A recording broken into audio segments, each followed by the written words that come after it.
కృష్ణం కమలపత్రాక్షం పుణ్యశ్రవణకీర్తనం వాసుదేవం జగద్యోనిం నౌమి నారాయణం హరిం శంకరం శంకరాచార్యం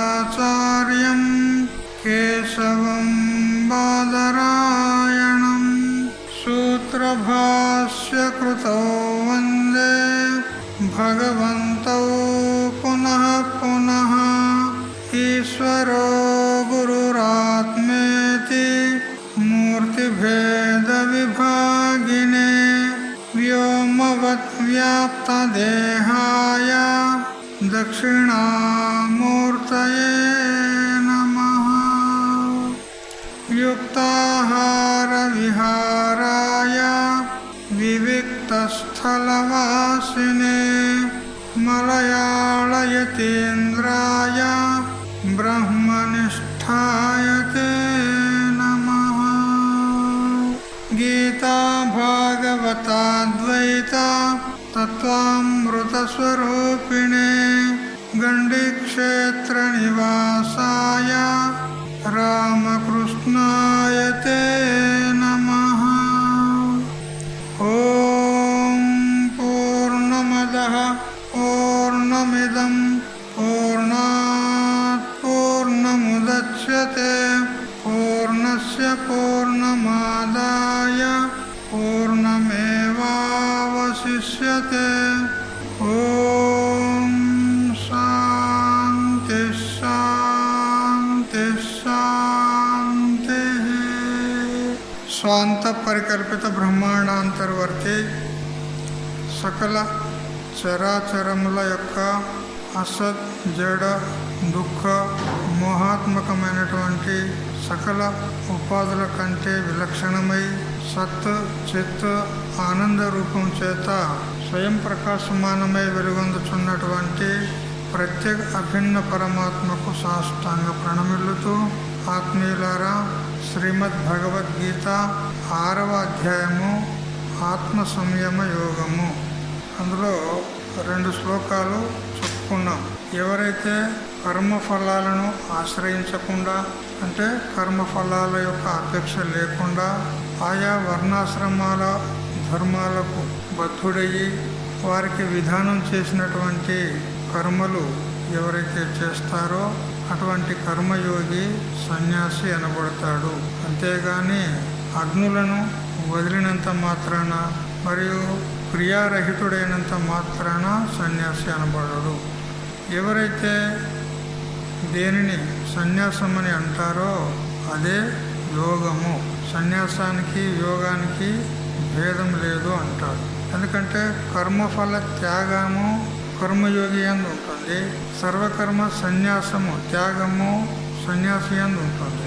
ఈ త్యాగము అనేది ఇద్దరిలో సమానమే కాబట్టి ఇద్దరు కూడా ఒక్కటే.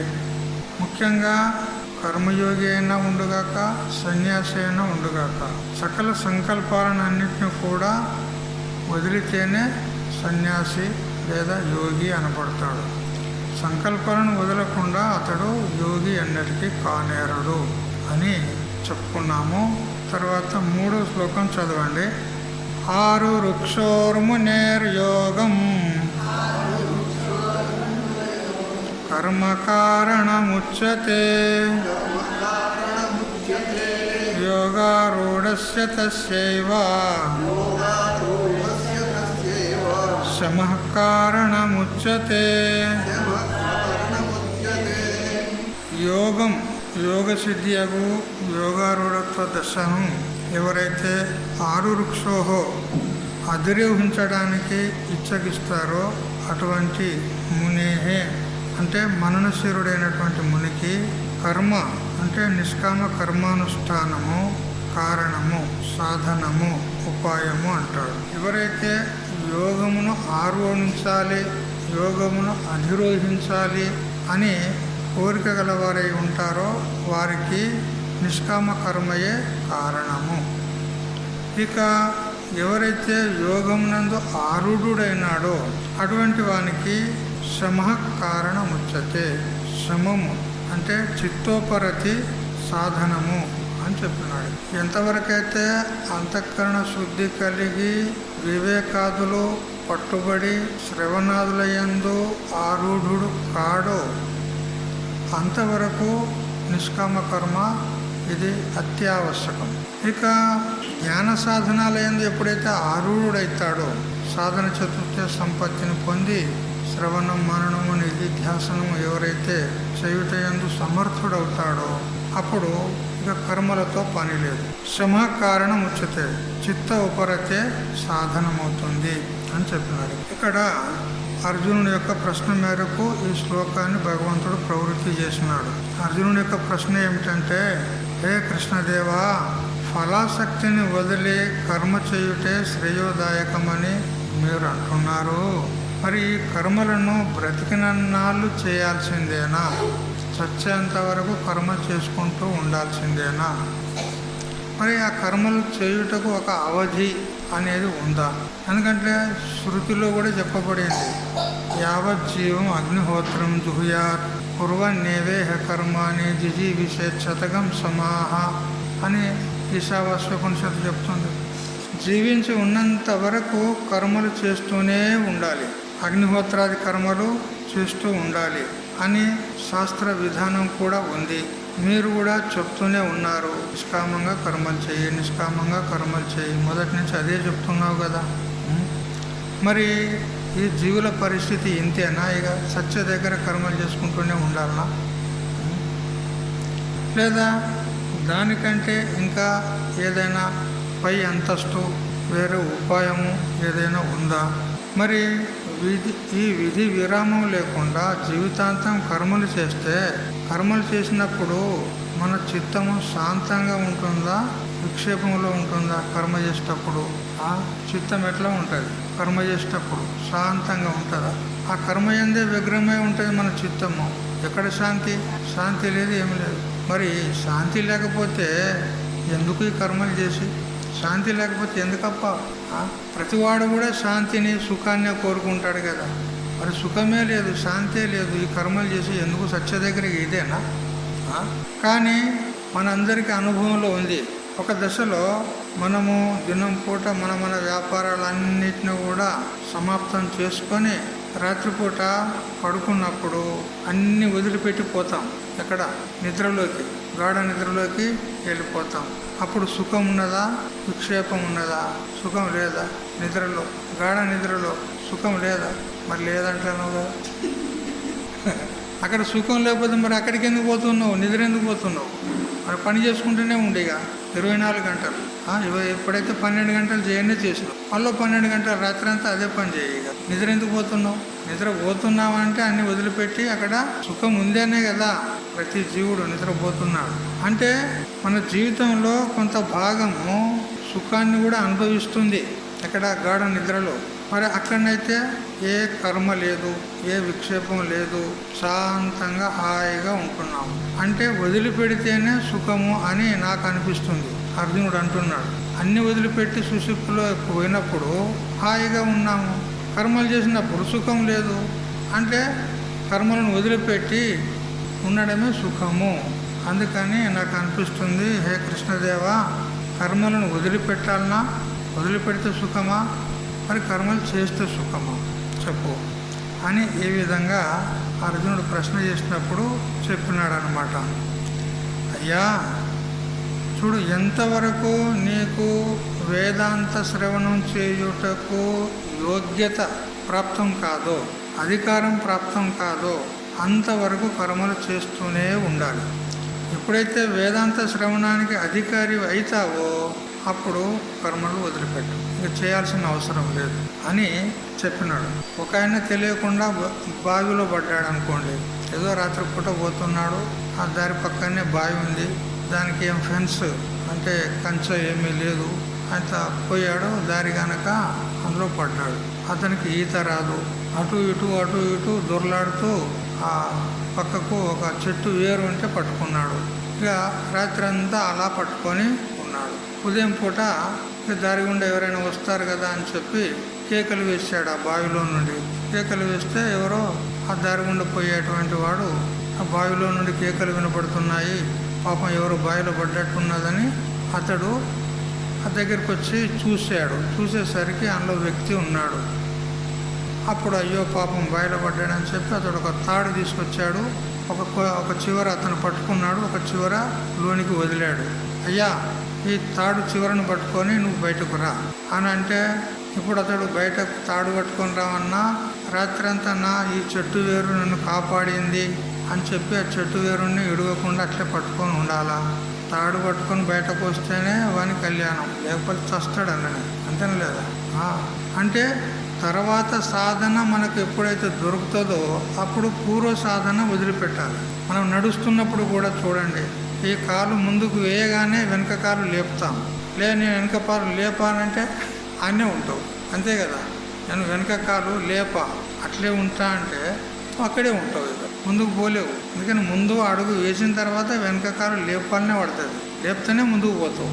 అట్లా మనకు ముందు సాధనలు శ్రవణాదులు కనుక దొరికినాయి అనుకో, సద్గురువు, సత్శాస్త్రము, మరి వేదాంత శ్రవణము మనకు లభించింది అనుకోండి, అప్పుడు ఏం చేయాలి? వెనకటి సాధనాలన్నిటిని కూడా వదిలిపెట్టాల్సిందే. వదిలిపెట్టాల్సిన అవసరం కూడా ఉండదు, అవే వదిలిపోతాయి. ఎందుకంటే చెట్టు మీద పరిపక్వానికి చెందినటువంటి పండు దానంతలకి రాలిపోతుంది, దాన్ని ఎవరు పడగొట్టని అవసరం లేదు, రాలిపోతుంది. అట్లా మనకు ఉత్తర సాధనాలు ప్రాప్తమైతే పూర్వ సాధనాలు వదిలిపెట్టాలి. అందుకని ఈ నిష్కామ కర్మ ఎంతవరకు చేయాలి అంటే, మనకు యోగారూఢత్వం ప్రాప్తమయ్యేంత వరకు. యోగం అంటే సాధన, సాధనల యందు ఆరూఢ అంటే ఏ సాధన అంటే శ్రవణాది సాధనాలు, శ్రవణం, మననం, నిధిధ్యాసనం కదా. అవి చేయడానికి ఎప్పుడైతే మనకు సామర్థ్యం పట్టుబడుతుందో అప్పుడు పూర్వం చేసినటువంటి కర్మలన్నీ కూడా వదిలిపెట్టాల్సిందే అని భగవంతుడు చెప్పాడు. అంతఃకరణ శుద్ధి కలిగి వైరాగ్యం సిద్ధించేంత వరకు ఫలాపేక్షను వదిలి శాస్త్ర విహితాలైన నిత్య నైమిత్తికాది కర్మలను చేస్తూ రావాలి. అంతఃకరణ శుద్ధి పొంది వైరాగ్య సంపన్నుడైన తర్వాత ఆత్మనిష్ట కొరకు వాడు కర్మలయందు గాక శ్రవణ మననాది సాధనాలయందు ప్రవర్తించాలి అని చక్కగా మనకు మహాత్ములు చెప్తూ ఉన్నారు. వైరాగ్యం కలగక ముందుకే ఒకవేళ కర్మలను వదిలిపెట్టాడనుకో, అప్పుడు అతడు భ్రష్టుడైపోతాడు. ఎందుకంటే ముందు శ్రవణాదులు చేయలేడు, అధికారం అయితే రాలేదు, మరియు ఇక్కడ కర్మలను వదిలిపెట్టాడు, వాడు ఉభయ భ్రష్టుడైపోతాడు. అందుకని వైరాగ్యం కలిగి శ్రవణాదుల యందు ప్రవృత్తమయ్యేంత వరకు కర్మలు చేస్తూనే ఉండాలి. వైరాగ్యం లేకుండా జ్ఞానం కలిగేందుకు అవకాశం లేదు మనకు కదా. బుద్ధ భగవానుడు అతడు పుట్టుకతోడనే వాళ్ళ తండ్రి జాతకం చూపెట్టాడు. సిద్ధార్థుడు అతని పేరు మొట్టమొదలు. పుట్టుకతోడనే జాతకం చూపెట్టాడు.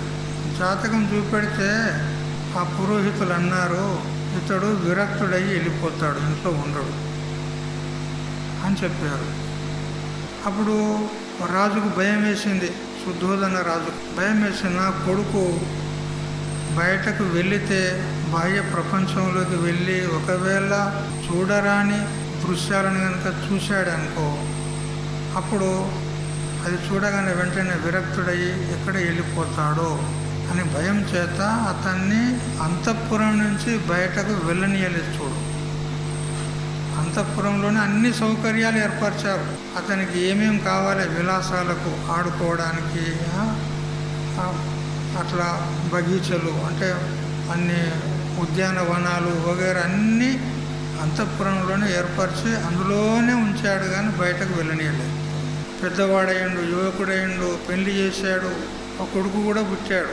అంతవరకు బాహ్య ప్రపంచం తెలియదు అతనికి. ఒకసారి అతని ఆ సిద్ధార్థుని యొక్క సేవకుడు అంటే రథాన్ని తోలేటువంటి రథికుడు సారథి ఉంటాడు కదా, అతనితోని ఆ రాజు లేనప్పుడు అన్నాడు, రాజు అయితే లేడు, కొద్దిగా మనం బయటకు తిరిగొద్దాం పదా అని అన్నాడు. బయటకు పోతే ఇతడు విరక్తుడు అవుతాడు అనేటువంటి సంగతి అతనికి కూడా తెలుసు. ఆ సారథికి అయ్యో వద్దు వద్దు, రాజు కోపగించుకుంటాడు, నేను నీతో వచ్చానంటే నన్ను కోపగిస్తాడు, వద్దు అని అంటాడు. లేలే పోదాం పద అని అంటాడు. అప్పుడు ఇక రాజకుమారుడు ఉన్నాడు, అతని మాట వినాలి, సారథి ఉన్నాడు, డ్రైవర్ ఉన్నాడు, చెప్పినట్టు వినాలి అని చెప్పి సరే అన్నారు. అంతఃపురం నుంచి బయటకు వెళ్ళారు. బయటకు వెళ్ళి కొంత దూరం పోయేసరికి ఒక రోడ్డు పక్కన ఒక చిన్న కుటీరం లాగా, గుడిసెలాగా ఉంది. ఆ గుడిసెలో ఒక అమ్మగారు ఆ చిన్న శిశువుకు పాలిస్తుంది. పాలిస్తుంటే ఆ చిన్నగా ఉన్నది అది ఏంటిది అది అంటాడు పిల్లగాని చూసి. ఆ పిల్లగాని చూసి ఏంటిది అది అని అంటాడు. ఆయన కూడా కొడుకు పుట్టిండు కదా, చూసే ఉంటాడు కదా. కానీ బాహ్య ప్రపంచంలోకి రాలే అతడు. ఆ అమ్మగారు కూడా పేదరాలు కాబట్టి వస్త్రాలు ఉన్నట్టు లేనట్టుగా ఏదో బక్క చిక్కి ఉంది. అది చూసేసరికి అసలు మనిషేనా కాదా అన్నట్టు కనపడింది అతనికి. అది చూశాడు. చూసి సారథిని అడుగుతాడు, ఇది ఏమి అంటే అతడు శిశువు, ఆమె తల్లి అన్నాడు. మనుషులేనా వాళ్ళు? మనుషులే, ఇంకెవరు ఉంటారు వాళ్ళు? ఎందుకంటే అంత బీద స్థితిలో ఉన్నటువంటి మనుషుల్ని చూడలే అతడు. కాస్త ముందుకు వెళ్ళిపోయిన తర్వాత ఒక ముసలాయన 3 కాళ్ళతో నడుచుకుంటూ పోతూ ఉన్నాడు. అతను చూసి అదేం పశువు అంటాడు. ఎందుకంటే ముసలిళ్ళను కూడా చూడనీయలేదు అతడు తండ్రి, ముసలి వాళ్ళని కూడా దగ్గరికి రానియలేదు అతనికి. అదేం పశువు అంటాడు. పశువు కాదు, అది మనిషే ఉన్నాడు అంటే మనుషులు గిట్ల కూడా ఉంటారా అంటే ఉంటారు, అందులో అతిశయోక్తి ఏమున్నది అంటారు. అంటే నేను కూడా ఒకసారి ఇట్లా అవుతానా మరి? ఎవరికి తప్పదు, వార్ధక్యం ఎవరికి తప్పుతుంది చెప్పు? ఎవరికి తప్పదు, నీకు నాకు అందరికీ ఆ అవస్థ రావాల్సిందే అంటాడు. ఇంకాస్త దూరం పోయిన తర్వాత ఒక శవం ఎదురుంగా వస్తుంది. రామ్ నామ్ సత్య హై, రామ్ నామ్ సత్య హై, రామ్ నామ్ సత్య హై అని 4 మీద ఎత్తుకొని పోతుంటే సారథి ఆగు ఆగు, అది ఏంటిది వాళ్ళు ఎత్తుకొని పోతున్నారు అంటే మనిషి మరణించాడు, దానికి పీనిగా అంటారు, దాన్ని శ్మశానంలోకి తీసుకెళ్ళి కాల్ చేస్తారు. మనిషేనా? మన మనిషి చచ్చిపోతాడా? అందరు చావాల్సిందే, జాతసి దుర్గోమృతి, పుట్టినవాడు చావక తప్పదు అనేసరికి ఇక చాలు పద, అంతఃపురానికి పోదాం పద అన్నాడు. చూసిన కాడికి చాలు అన్నాడు. అతనికి వెంటనే వైరాగ్యం కలిగింది. ఇంకేమున్నది, ఎన్నడైనా ఓనాడు సచ్చేదే ఉన్నది, ఓనాడు ముసలోళ్ళం అయ్యేదే ఉన్నది. మరి ఈ క్షణికమైనటువంటి ఈ ప్రపంచంలో సాధించేది ఏముందని వెంటనే అతనికి వైరాగ్యం కలిగి అంతఃపురంలోకి వచ్చాడు. వచ్చిన తర్వాత ఇక రాత్రి నిద్రపట్టలే. అవి ఆ దృశ్యాలన్నీ కనపడుతూ ఉన్నాయి, దినం పూట చూసినటువంటి ఆ దృశ్యాలన్నీ కనపడుతూ ఉన్నాయి. అప్పుడు అనుకున్నాడు, ఇక ఎందుకు ఇక్కడ ఉండి, ఎన్నడో ఉన్నాడు మరణించేదే కదా, రోగాలు వస్తాయే కదా, వాటిని అయితే ఎవరు ఆపలేరు. ఈ ఆస్తులు ఐశ్వర్యాలు ఈ రాజ్యభోగాలు ఇవి కూడా ఒకనాడు పోతాయే కదా, ఉండయి కదా అని అతనికి వైరాగ్యం కలిగి ఆ అందమైనటువంటి భార్యను, సుందరమైనటువంటి కుమారుణ్ణి వదిలిపెట్టినాడు. ఎవరికి చెప్పా చేయక వెళ్ళిపోయి సారనాథ్, ఇప్పుడు కాశీ అవతల ఒక 17 కిలోమీటర్ల దూరంలో ఉంది సారనాథ్. అక్కడ ఈ రాగి చెట్టు ఒకటి ఉంటే దాని కింద కూర్చొని తపస్సు చేసుకుంటూ కూకున్నాడు. ఆ సంగతి తర్వాత రాజుకు తెలిసింది, పలానా చోట ఉన్నాడు, తపస్సు చేసుకుంటున్నాడు అని తెలిసింది. తెలిసిన తర్వాత అప్పుడు తన దూతలను పంపించాడు, మళ్ళీ అంతఃపురానికి తీసుకురాకుండా. అప్పుడు ఆ దూతలతో అంటాడు, నా భవేన్ మరణాయ జీవితం మే, ఈ జీవితం ఏదైతే ఉందో మరణించకుండా ఉండేట్లాగా ఉంటే అటువంటి ఏదైనా ఉపాయం ఉంటే నేను వస్తా. ముందేమో అడుగుండ్రు మొదలు రాజు దగ్గర పోయి, నచ సంపత్తి మిమాం హరే ద్విపత్తి, ఈ ఆస్తులు ఐశ్వర్యాలు సంపత్తులు ఇవన్నీ కూడా స్థిరంగా ఉంటాయి అనేటువంటి గ్యారంటీ ఏమన్నా ఉంటే చెప్పమను, నేను వస్తాను అంటాడు. మరియు ఈ శరీరానికి ఎప్పుడు కూడా రోగాలు రాకుండా ఉపాయం ఉంటే చెప్పుమను వస్తాను అంట. ఇట్లా ఎవరైనా చేస్తారా? శరీరానికి రోగం రాకుంటుందా? ఆస్తులు ఐశ్వర్యాలు పోకుండా ఉంటాయా? అవైనా పోతాయి, వాటిని వదిలి మనమైనా పోవాలి కదా. శరీరం ఎప్పటికి జీవిస్తుందా? జీవించదు. కాబట్టి ఇక తండ్రి దగ్గర నుంచి మళ్ళీ సమాధానం రాలే ఇక, ఎందుకంటే వీటికి ప్రశ్నకు ఉత్తరమే లేదు ఇక. అప్పుడు అక్కడనే అతడు తీవ్రతరమైనటువంటి సాధన చేసి ఆత్మజ్ఞానాన్ని పొందినాడు. అదన్నమాట. అంటే వైరాగ్యం లేకుండా మనకు జ్ఞానం కలిగేందుకు అవకాశం లేదు. వదులుకుంటేనే సుఖం, శాంతి, మోక్షం. పట్టుకుంటామంటే మాత్రం ఎన్నటికీ మోక్షం అనేది ఆశే లేదు కదా. అంటే మీరు ఏమనుకుంటారు? ఈ మహారాజు సోలాపురం నుంచి వచ్చి ఊరికే సన్యాసం తీసుకోండి అని అంటున్నాడు. ఇక సాల్తీ ఇక విన్నకాడికి ఇక రేపే ప్రయాణం కట్టిద్దాం స్వామికి అని అనుకోకూడదు. మనసు లోపల నుంచి వదిలిపెట్టండి.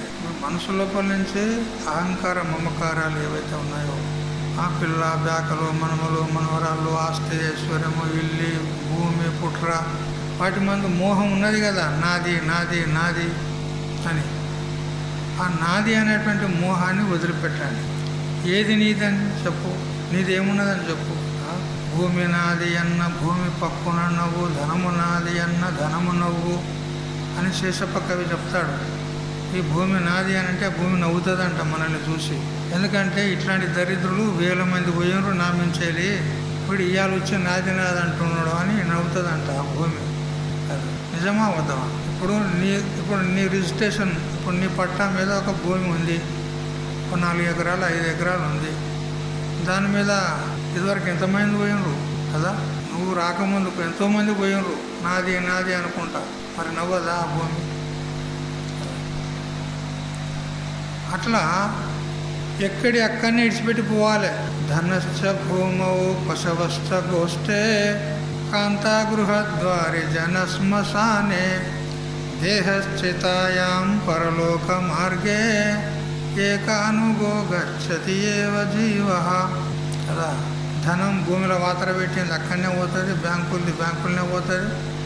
బంధువులు శ్మశానం దగ్గరికి వస్తారు, భార్య ఆ గడప దగ్గరికి వస్తుంది, అక్కడే ఆగుతుంది, శ్మశానం దగ్గరికి రాదు భార్య. పూర్వకాలంలో ఎప్పుడు పోతున్నారు కదా. ఈ శరీరం కూడా ఎంత దగ్గరికి వస్తుంది? ఆ చితి మీది దగ్గరికి వస్తుంది. ఆ తర్వాత నీ ఎంబడి వస్తుందా ఈ శరీరం కూడా? ఇది ఇక్కడనే బూడిదైపోతుంది. బంధువులు ఎక్కడోడు అక్కడనే ఉన్నారు, ఆ ధనం ఏడబెట్టింది దాన్నే ఉన్నది కదా. పశువులు కొట్టంలోనే ఉన్నాయి, పశువుల కొట్టంలో పాకల కదా. మరి ఏది నీ అంటూ వస్తుందా? తీసుకుపోతావా? తీసుకుపోతారా ఎవరన్నా? లేదు. అలెగ్జాండర్ ది గ్రేట్ అని గ్రీక్ దేశస్తుడు ఒక ఆయన మన భారతదేశానికి దండెత్తుకుంటూ వచ్చాడు. అన్ని దేశాలను గెలుచుకుంటూ చివరికి మన భారతదేశానికి వచ్చిన తర్వాత, మహాత్ములను కలిసిన తర్వాత అతనికి వైరాగ్యం కలిగి పోయేటప్పుడు అన్నాడు, తన సేవకులు చెప్పినాడు, నేను చచ్చిన తర్వాత నా చేతులు బయట పెట్టండి అన్నాడు. వాళ్ళు ఒక పెట్టెలు పెట్టుకొని తీసుకుపోతారు. అప్పుడు వాళ్ళ సంప్రదాయం అక్కడ గ్రీక్ దేశంలో. ఇప్పుడు ఈ క్రైస్తవులు కూడా ఎట్లా తీసుకెళ్తారు? చచ్చిన పీనియను ఒక పెట్టెలో పెట్టి తీసుకెళ్తారు. అయితే ఆ పెట్టెలు పెట్టి ఆ శవాన్ని మోసుకుపోయేటప్పుడు 2 చేతులు బయటకు వేలాడదీయండి అని చెప్పినాడు. అట్లెందుకు అని అంటే లోకానికి తెలియాలి, ఈయన మొత్తము ఏకఛత్రాధిపతిగా రాజ్యాన్ని అంతటిని కూడా సంపాదించాడు. మరి పోయేటప్పుడు ఏమైనా తీసుకుపోతాడేమో అని లోకులు అనుకోగల. నేను ఏం తీసుకుపోను, అది తెలియాలి లోకానికి అని చెప్పి నా చేతులు బయట పెట్టండి అన్నాడు కదా. తీసుకుపోతారు ఎవరన్నా? ఎవరు తీసుకుపోతారు. మరి ఎందుకు? ఎన్నాళ్ళు బ్రతికినా ఏమి సామ్రాజ్యంబు ఎందుకీ మోహంబు జీవ, అంతేనా? ఎన్నాళ్ళు బతికితే మాత్రం ఏం సంపాదించేది ఉన్నది? ఎందరో రాజులు పుట్టిరి గిట్టిరి పేరైనా ఉన్నదా జీవ? మంచి మంచి చక్రవర్తులు, రాజులు, ఏకఛత్రాధిపతిగా ఏరిన వాళ్ళు అందరూ కూడా పోయిన రాలేదా? వాళ్ళ పేరన్నా ఉన్నదా ఇప్పుడు? లేదు. పోనీ మీ ముత్తాత పేరు ఏందో చెప్తావా ఒకసారి? అని పేరు మాసిపోయిందా లేదా కదా అంటారు కదా కొంతమంది. నీ పేరు మాసిపోను అంట, తిట్టుకునేటప్పుడు అనుకుంటారు కదా, నీ పేరు మాసిపోను అంటారు. మాసిపోతుంది ఎట్లయినా. కాకపోతే ఒక తరం వాళ్ళు 2 తరాల వాళ్ళు జ్ఞాపకం ఉంచుకుంటారు అంతే. నీ కొడుకులు, నీ మనుమలు. ఆ తర్వాత ముంగటోడు నీ పేరు వానికి యాదికే ఉండదు, వాడు ఎవడో అనుకో. మరి మన శరీరము అప్పుడే పోయింది, పేరు కూడా లేకుండా పోయింది, మన ఆస్తుపాస్తులు లేకుండా పోయింది, ఏది లేదు మనది. మన నామ నిశాని ఏమీ లేకుండా పోయినప్పుడు ఇక ఎందుకు ఈ మోహం చెప్పండి? ఒట్టి వృథా మోహం, పనికిరాని మోహం. అందుకని వైరాగ్యాన్ని పొంది ఆత్మజ్ఞానాన్ని సంపాదించుకోండి అని చెప్తున్నాడు ఇక్కడ. అయితే వైరాగ్యం ప్రాప్తం కాకముందుకే కర్మలను వదలరాదు. వదిలితే ఏమవుతుంది? ఒక దృష్టాంతం ఇచ్చి చెప్తున్నాడు, మనందరికీ అనుభవంలో ఉంది. లోపల కండ పెరిగి వస్తే పొక్కు దానిపాటికదే రాలిపోతుంది. అటుగాక పచ్చిగా ఉండగానే పొక్కును బలత్కారంగా లాగితే పుండు బ్రహ్మాండం అవుతుంది. అరికే కదా, ఏమైనా పుండు అయిందనుకో, ఆ పొక్కు మీద అవుతుంది. అది దానిపాటికి అది వదిలిపోతే మంచిది. దాన్ని గట్టిగా బట్టి లాగామనుకో మరింత రెచ్చిపోతుంది. అట్లా ఈ కర్మలను కూడా మనమే కావాలని వదిలిపెట్టినామనుకో మనము ఇటు కర్మలు చేసిన వాళ్ళం కాదు, అటు జ్ఞానానికి అధికారం కాదు. దోబిక కుత్తాన గరకాన ఘాటక, రెంట చెడిన రేవణుడు అంటారు కదా, అట్లా అయిపోతుంది. ఊరు చేరిన తర్వాత మార్గం దానిపాటికి అదే వదిలిపెట్టబడుతుంది. నువ్వు ఊరు చేరుకున్న తర్వాత మార్గము వదిలిపెడతావే కదా, మళ్ళీ మార్గాన్ని ఎట్లా పట్టుకొని ఉంటావేమి. అట్లా మనము ఒక అవధి వరకు, అంటే సాధన చతుష్ట సంపత్తి కలిగేంత వరకు కర్మలు చేయాలి. సాధనాలు పట్టుబడిన తర్వాత అవి వదిలిపోతాయి అంటాడు. సాధక దశలో కర్మలను వదిలితే ధ్యేయభ్రష్టుడవుతాడు.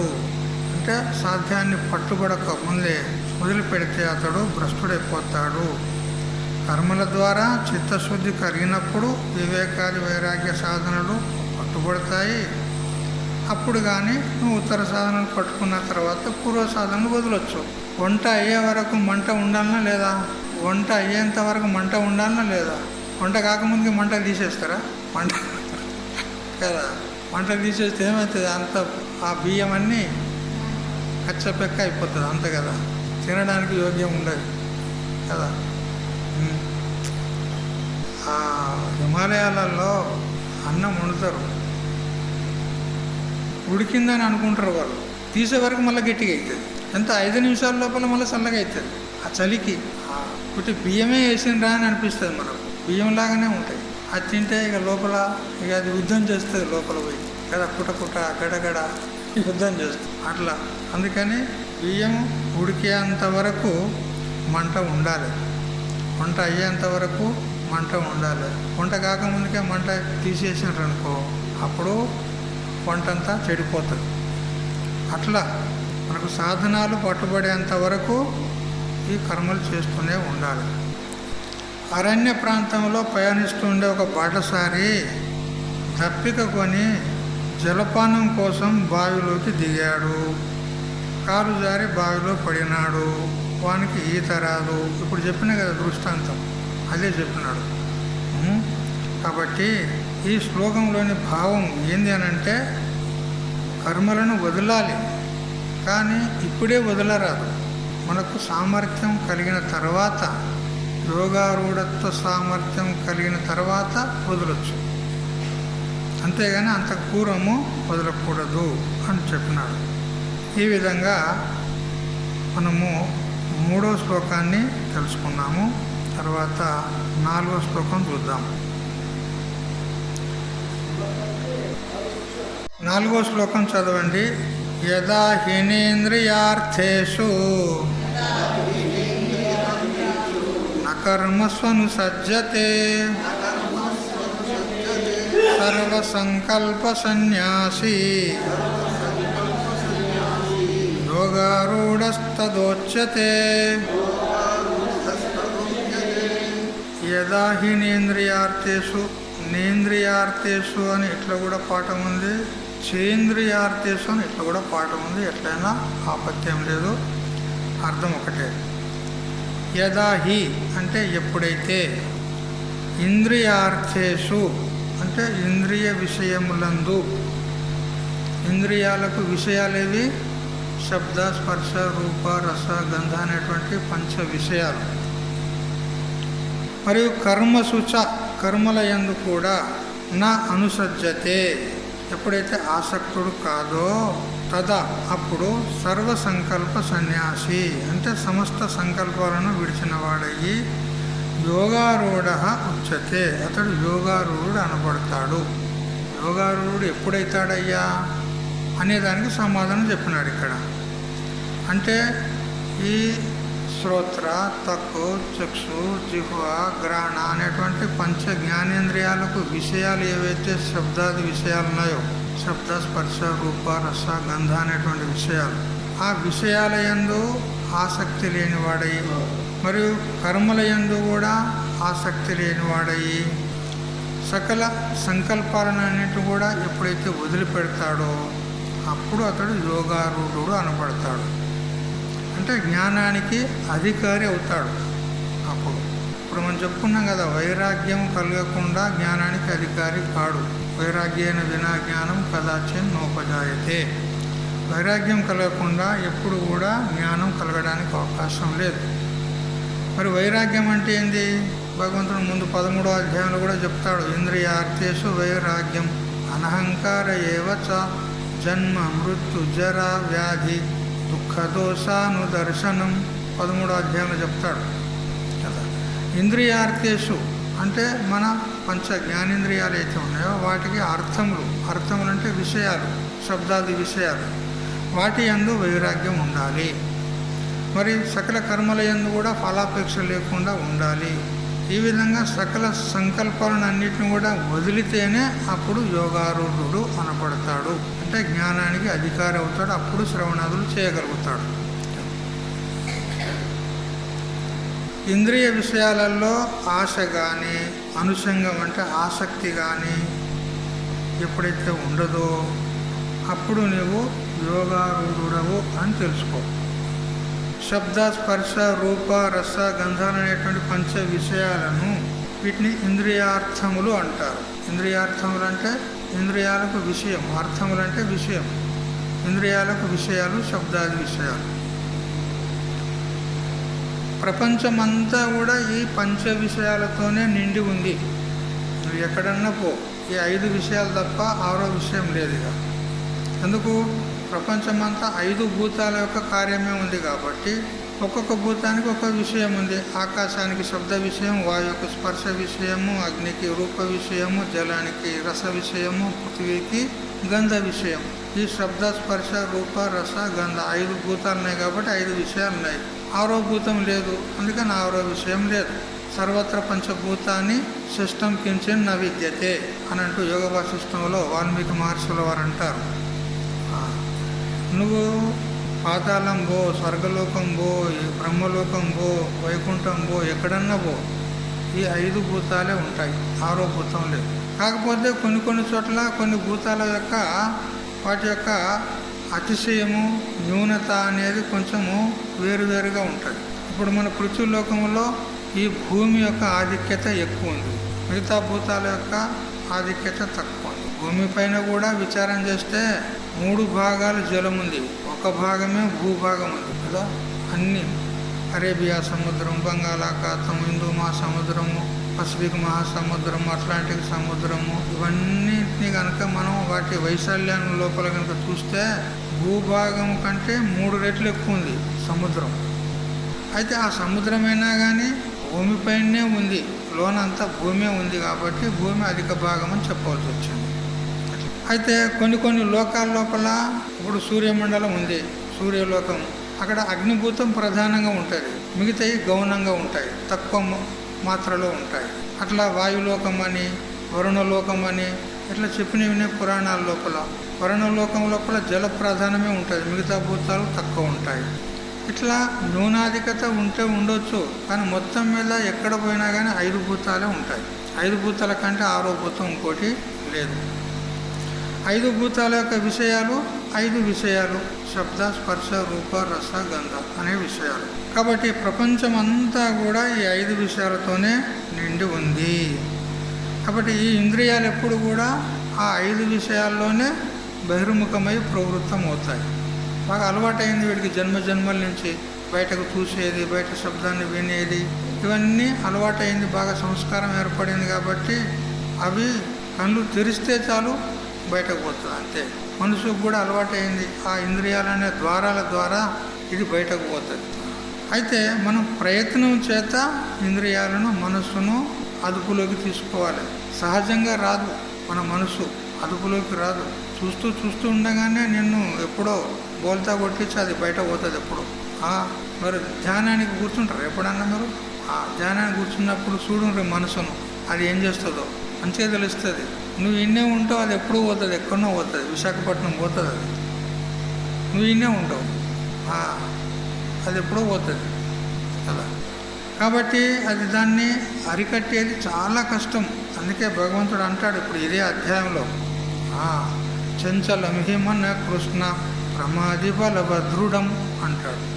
హే కృష్ణ, ఈ మనసు అతి చంచలమైనటువంటిది, చాలా ప్రమాదకరమైనటువంటిది, దాన్ని అరికట్టేది చాలా కష్టము అంటాడు. వాయోర్వ సుదుష్కరం అంటాడు. వాయువునైనా బంధించగలం కానీ మనసును బంధించలేము. సూదిని ముళ్ళగట్టినట్టే, సూదిని ఒక బట్టలు వేసి మూట కట్టుకుంటుంది. సూదిని మూట కడితే ఉంటుందా? నువ్వు ఇటు మూట కడితే అది అట్లా వెళ్తుంది, అది అటు వెళ్తుంది. అట్లా ఈ మనసు కూడా వెళ్ళిపోతుంది. వాయువును బంధించవచ్చు. ఇప్పుడు వాయువును బంధిస్తలేరా? సైకిల్ ట్యూబులల్లా, లారీ ట్యూబులల్లా వాయువును బంధిస్తున్నారా లేదా? వాయువును బంధించవచ్చు, కానీ మనసును బంధించడానికి రాదు, కష్టం. మరి ఎట్లా? దానికి ఏమైనా ఉపాయం ఉందా లేదా? భగవంతుడు చెప్తాడు, అభ్యాసేనత కౌంతేయ వైరాగ్యానచ గృహ్యతే అని చెప్తాడు అక్కడ. సరే, ఈ ప్రకారంగా ఈ శబ్దాది విషయాలతో కూడినటువంటిదే ఈ ప్రపంచము. ఆ శబ్దాది విషయాల నుంచి మనస్సును, ఇంద్రియాలను అరికట్టి వాటిని నిరోధించి అంతర్ముఖం చేసినప్పుడే నువ్వు యోగారూఢుని అవుతావు అని చెప్పినాడు. అలా బాహ్య శత్రువులను జయించవచ్చు, బాహ్యమైనటువంటి శత్రువులను జయించవచ్చు, కానీ ఈ ఇంద్రియాలను జయించేది, మనసును జయించేది చాలా కష్టం. సత్యసంధుడు అని ఒక రాజు ఉండేవాడు. అతడు మహాబల పరాక్రమవంతుడు, వీరుడు. అతడు భూమండలాన్ని అంతటిని కూడా జయించి ఏకఛత్రాధిపతిగా పరిపాలన చేస్తూ ఉన్నాడు. ఇక అన్ని దేశాల లోపల అతడు కీర్తిని సాధించాడు. అప్పుడు అతనికి సర్వజిత్ అని పేరు పెట్టారు ప్రజలు. అంటే సకల రాజులను అందరినీ కూడా ఓడించి, జిత్ అంటే ఓడించినటువంటి వాడు, గెలిచినవాడు, అందరికీ సర్వజిత్ అని పేరు పెట్టారు. ఈ విధంగా అందరితోని కొనియాడబడుతున్నాడు, పొగడబడుతున్నాడు, జయకారాలు చేస్తూ ఉన్నారు అందరు కూడా. కానీ వాళ్ళ తల్లి ఏదైతే ఉందో ఆమె మాత్రము సత్యసంధుడనే పేరు పెట్టి పిలుస్తుంది, కానీ సర్వజిత్ అని మాత్రం పిలవదు. ప్రజలందరూ కూడా సర్వజిత్ అని పిలుస్తున్నారు, కానీ తల్లి మాత్రము సత్యసంధ అని పిలుస్తుంది. అంతే కదా, అంటారా లేదా? ఢిల్లీకి రాజు అయినా తల్లికి కొడుకే అని అంటారు, అంతేనా లేదా? వాడు రాజు అయితే ఏం బాయ్, తల్లికి ఏమవుతాడు? వాడు కొడుకే. ఇంట్లోకి వచ్చినాక అరే ఇటు రారా అంటుంది. అక్కడ పోతే రాజు కదా, తల్లి ముంగట ఏం నడవది. ఆ తల్లి ఏమంటుంది? ఒరే సత్యసంధా అంటుంది, సర్వజిత్ అన్నది. ఒకనాడు తల్లిని అడిగినాడు అతడు, అమ్మ నన్ను ప్రజలందరూ కూడా సర్వజిత్ అని కొనియాడుతున్నారు, నువ్వు సత్యసంధ అని పిలిస్తే నాకు కొంచెము మనసు చివుక్కుమంటుంది అని అన్నాడు. అదే ఎందుకు నాయనా అన్నారు. మరి నేను మొత్తం రాజులను అందరినీ కూడా గెలిచాను కదా, అందరు గెలిచిన తర్వాత నన్ను అందరు సర్వజిత్ అంటున్నారు కదా, మరి నువ్వు ఒక్కదానివే సత్యసంధ అని అంటున్నావు. నాకు మనసు కొంచెం నారాజు అవుతుంది, కొంచెం మనసు చివుకుమంటుంది అని అంటే, ఆ తల్లి మాటలు ఎట్లుంటాయి? ఏమరో నువ్వు అప్పుడే పెద్దోను అయినావురా, అప్పుడే నువ్వు సర్వజిత్తు అయిపోయినావా, అందరినీ గెలిచినావా అప్పుడే? ఒరే నువ్వు ఏం గెలవలేదురా అంట. నువ్వు ఏం గెలవలే, ఏం గెలిచినావు? నువ్వు పెద్ద గొప్పగా చెప్పుకుంటున్నావు అన్నాడు. ఏమెందుకు గెలవలేదమ్మా, మొత్తం రాజులను అందరినీ గెలిచి ఏకఛత్రాధిపతికంగా మొత్తం భూమండలాన్ని పరిపాలన చేస్తున్నాను కదా అంటే, నువ్వు ఏమి గెలవలే, నువ్వు ఏం గెలిచింది లేదు, నువ్వు పరిపాలన చేసింది ఏమి లేదు అన్నాడు. అట్టెట్లా అని అంటే, చెప్పండి ఇప్పుడు నీ ఇంద్రియాలు నీ అధీనంలో ఉన్నాయా చెప్పు. నీ ఇంద్రియాలు నీ అధీనంలో ఉన్నాయా? నువ్వు చెప్పినట్టు వింటున్నాయా? వింటలేవు కదా, మరి ఏం గెలిచినావు నువ్వు? చెప్పు, ఏం గెలిచినావు? నీ ఇంద్రియాలు నీ అదుపులో లేవు, నువ్వు దేశాన్ని గెలిచినా అని పెద్దగా చెప్పుకుంటున్నావు, ఏం గెలిచినావురా? నీ మనసు చెప్పినట్టు వింటదా? నువ్వు చెప్పినట్టు వింటదా నీ మనసు? నీకు ఎరక లేకుండానే అది ఎక్కడెక్కడో పోతుంది. అది నీ అదుపులో ఉందా? అది మరి నీ మనసే నీ అదుపులో లేదు, నువ్వు ఏం గెలిచినవురా? నీ శరీరం నీ అదుపులో ఉందా చెప్పు. ఈ దినదినం ఇది లయోన్ముఖం అవుతుందా లేదా, మరణోన్ముఖం అవుతుందా లేదా, దినదినం పోతుందా లేదా? మరి ఆపుదాన్ని ఆపగలవా? నేను మరణం పొందకుండా ఆపగలవా? ఆపలేవు. మరి నీ ఆధీనంలో ఏమున్నదా శరీరం? నువ్వు చెప్పినట్టు వింటదా? నీ శరీరమే నువ్వు చెప్పినట్టు వింటలేదు, నీ ఇంద్రియాలే నువ్వు చెప్పినట్టు వింటలేవు, నీ మనసు నీ అధీనంలో లేదు, ఏం గెలిచినవురా నువ్వు? నీలోన కామ, క్రోధ, లోభ, మోహ, మద, మాత్సర్యాలని శత్రువులు ఉన్నారు, వాళ్ళని గెలిచినావా నువ్వు? బయట శత్రువులను గెలిచినావు కానీ లోన శత్రువుని గెలిచినావా? గెలవలేదే. మరి ఏం గెలిచినావు నువ్వు? బాహ్య శత్రువుని గెలుచుట అది గెలుపు కాదు, తన లోన ఉన్న శత్రువుని గెలవాలి. అతడే ధీరుడు అనపడతాడు, అతడే సూర్యుడు అనపడతాడు. బాహ్య శత్రువుని గెలవడం అది పశుబలం కదా. 2 దున్నపోతులు కొట్లాడుకుంటున్నాయి అనుకో, అందులో ఏది బాగా దొడ్డుగా ఉంటుందో అది గెలుస్తుంది, అంతే కదా. బాగా బలంగా ఉన్నది గెలుస్తుంది అంతే. నీకు సైన్యం ఎక్కువ ఉన్నది, నీ దగ్గర చాతుర్యం ఎక్కువ ఉన్నది, బలం ఎక్కువ ఉన్నది, గెలిచినవు, అది పశుబలం రా. బుద్ధి బలంతో గెలువు. నీలోన ఉన్న శత్రువులను, నీలో ఉన్న కామక్రోధాది శత్రువులు ఉన్నారు కదా, వాళ్ళని గెలువు. బుద్ధి బలంతో గెలువు, వివేకంతో గెలువు. వివేకం ఉండాలి, మనల్ని మనం అదుపులో పెట్టుకోవాలి. మన ఇంద్రియాలను, మన మనసును అదుపులో పెట్టుకోకుండా నువ్వు ఎంత గెలిస్తే మాత్రం ఏం ఉపయోగం లేదు. అందుకని ఈ పంచ జ్ఞానేంద్రియాలకు విషయమైనటువంటి ఇంద్రియార్థములు అనేటువంటి శబ్దస్పర్శ రూపరసగంధాదులను ఎవడైతే గెలుస్తాడో, మనసును ఎవరైతే నిరోధిస్తాడో వాడే ఆరూఢుడు, యోగారూఢుడు అనపడతాడు. ఎప్పుడైతే ఇంద్రియాలు, మనస్సు నీ అదుపులోకి వస్తాయో అప్పుడు నువ్వు వేదాంత శ్రవణానికి అధికారి అవుతావు. అప్పుడే యోగారూఢునివి అవుతావు అని చెప్పినాడు. ఈ ఇంద్రియాలు ఎప్పుడూ బయట తట్టే, అంటే బయటకే పోతూ ఉంటాయి. ఎందుకంటే బ్రహ్మదేవుడు వీటిని బహిర్ముఖం చేసి నిర్మాణం చేసి వదిలిపెట్టాడు. పరాంచకానివే తృణ స్వయంభూ తస్మాత్ పరాన్ పశ్యతి నాంతరాత్మం కఠోపనిషత్తు చెప్తుంది. ఈ ఇంద్రియాలను బహిర్ముఖం చేసి బ్రహ్మదేవుడు వీటిని నిర్మాణం చేశాడు కాబట్టి ఇవి బయటకే పరుగులు తీస్తాయి, బయటకే పోతాయి.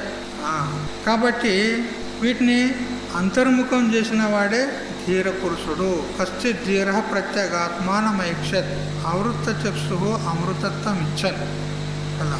ఒకనొక ధీర పురుషుడు అంటే ఇంద్రియాలను జయించి అంతర్ముఖం చేసినటువంటి వాడు అతడు ఆత్మదర్శనం చేసుకోగలుగుతాడు అని చెప్పాడు. కాబట్టి వీటిని అదుపులో పెట్టుట ఇంతంత పని కాదు, చాలా వివేకం ఉండాలి అని చెప్తున్నాడు. బుద్ధి యందు వివేకం కలిగినట్లయితే, విషయాల యందు ఉన్నటువంటి దోషాలను దర్శించినట్లయితే అప్పుడు కానీ మన మనస్సు, ఇంద్రియాలు విముఖమవుతాయి. విషయాలలో నువ్వు ఎంతవరకు దోషాన్ని దర్శించవో అంతవరకు బయటకే పరుగు తీస్తాయి కదా. విషయాల యందు రోత పుట్టాలి, ఛీ అనేటువంటి బుద్ధి పుట్టాలి. ఏ విధంగా అశుద్ధమునందు మనకు ఎంత హేయ బుద్ధి ఉంటుందో అటువంటి బుద్ధి మనకు విషయాల యందు పుట్టాలి అంటాడు. యథైవ కాకవిష్టాయాం వైరాగ్యం తద్ది నిర్మలం అని అంటూ అపరోక్షానుభూతిలో శంకరాచార్యుల వారు చెప్తారు. ఏ విధంగా కాకి మలమునందు ఎంత హేయ బుద్ధి ఉంటుందో అటువంటి హేయ బుద్ధి విషయాల్లో మనకు ఉండాలి అంటారు. కొందరు కుక్క దృష్టాంతం ఇస్తారు. కుక్క వమనం చేసి మళ్ళీ తింటుంది కదా. కుక్క వమనం చేసి మళ్ళీ తింటుంది. అందుకని ఆ కుక్క దృష్టాంతం పనికి రాదని చెప్పి కాకి మల దృష్టాంతం ఇస్తున్నారు. కాకి మలం అయితే అది ఎందుకు పనికిరాదు. గాడిద లద్దే పనికొస్తుంది, గుర్రం లద్దే పనికొస్తుంది, ఏనుగ లద్దే పనికొస్తుంది, చివరికి మనుషులది కూడా పనికొస్తుంది. గ్యాస్ తయారు చేస్తుండ్రు, ఏంటిది? మరి మనం కమ్మగా వండుకొని తింటున్నాం, ఎక్కడిది అది కదా? అన్నీ తయారు చేస్తున్నారు, ఏమేమో తయారు చేస్తున్నారు కదా.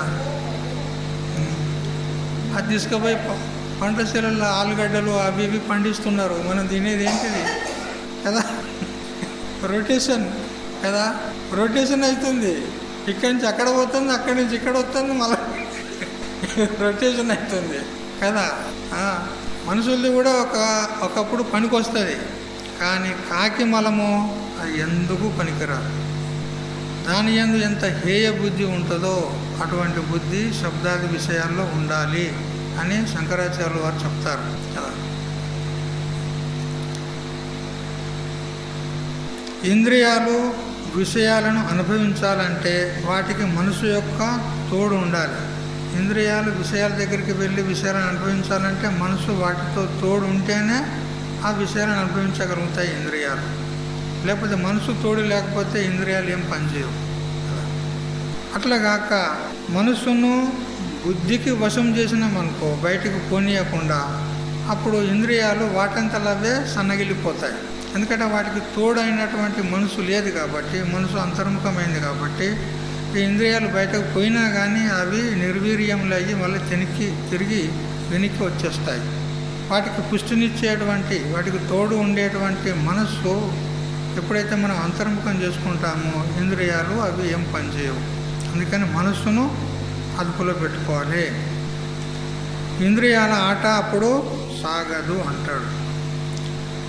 అయితే ఈ ఇంద్రియాలు కానీ మనస్సు కానీ ఎప్పుడు విముఖమవుతుంది, ఎప్పుడు అంతర్ముఖమవుతుంది, విషయాల నుండి ఎప్పుడు తిరిగి వస్తుంది అని అంటే దోషాన్ని దర్శించాలి.